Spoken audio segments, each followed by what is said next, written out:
قاضی یاز مالکی نے، شیخ عبدالحق محدث دہلوی نے، دیگر بزرگ جو سیرت نگار بزرگوں نے لکھا ہے کہ نبی پاک صلی اللہ علیہ وسلم کے اندر 100 مردوں سے زیادہ طاقت تھی. 100 مردوں سے زیادہ طاقت. اب جو بات کہنے لگا ہوں، جو نتیجہ دینے لگا ہوں، اس پر خاص توجہ آپ فرمائیں گے. ذرا فکری طور پر، نظریاتی طور پر ایک چیز کو سمجھیے. ہم سمجھتے ہیں کہ جوان لڑکا ہے جی، جو مرضی کرے. عمر ہے جی. آپ ذرا بات پر غور کیجئے گا کہ حضور صلی اللہ علیہ وسلم میں طاقت 100 مردوں سے زیادہ ہے اور حیا کواری لڑکیوں سے بھی زیادہ ہے. ذرا اس بات کا تقابلی جائزہ کیجئے گا کہ طاقت 100 مرد سے زیادہ ہے لیکن حیا کواری لڑکی سے بھی زیادہ ہے. اس کا معنی یہ ہوا کہ جس ٹہنی کو پھل زیادہ لگ جاتے ہیں وہ جھکا کرتی. تو حیا تو حسن ہے. حیا تو آپ کو پاک صاف کرے گا. حیا تو آپ کو نرالا کرے گا، انوکھا کرے گا. وہ ہمارے ایک دانشور ہیں، انہوں نے مضمون لکھا، کئی باتیں بڑی پسند آتی ہیں. وہ کہتے ہیں کہ میری اہلیہ، ان کو بھی کسی نے مس گائیڈ کر دیا تھا، حالانکہ اچھی خاتون ہے، کسی نے مس گائیڈ کر دیا.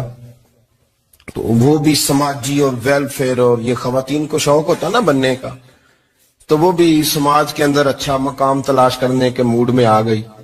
تو کہیں ایک دن جانا تھا تو بڑی بن سور کے میرے ساتھ وہ گاڑی میں بیٹھ گئی. تو میں گاڑی میں، عورتوں کو یہ بھی مسئلہ ہوتا ہے نا کہ ہماری تعریف کرو، تو کئی دفعہ بعد مردوں بیچاروں کو جھوٹ بولنا پڑتا ہے، تو زبردستی کراتی ہے نا جی. تو اس میں گنجائش بھی دی ہے شریعت نے گنجائش دی ہے کہ کبھی بیوی کو راضی کرنے کے لیے خلاف واقعہ بات کرنی پڑے تو کر لینی چاہیے. تو وہ کراتی بھی ہیں. 3 موقع پر خلاف واقعہ بات کرنے کی اجازت ہے. واقعے کے خلاف بھی آپ بات کر سکتے ہیں. جنگ کے موقع پر 2 لوگوں کو صلح کرانے کے لیے اور بیوی کو راضی کرنے کے لیے کر لیں کوئی ایسی بات.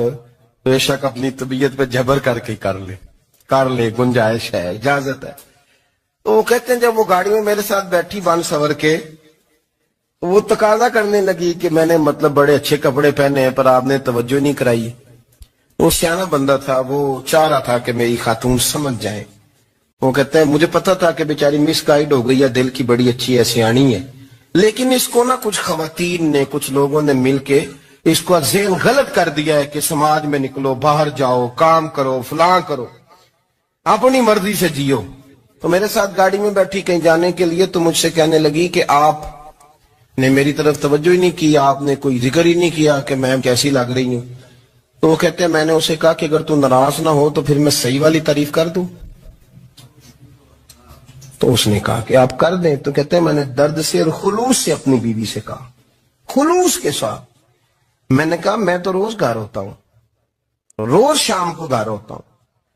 اگر تو میرے لیے تیار ہوتی تو میں تیری تعریف کرتا، لیکن آج تو باہر جانے کے لیے تیار ہوئی.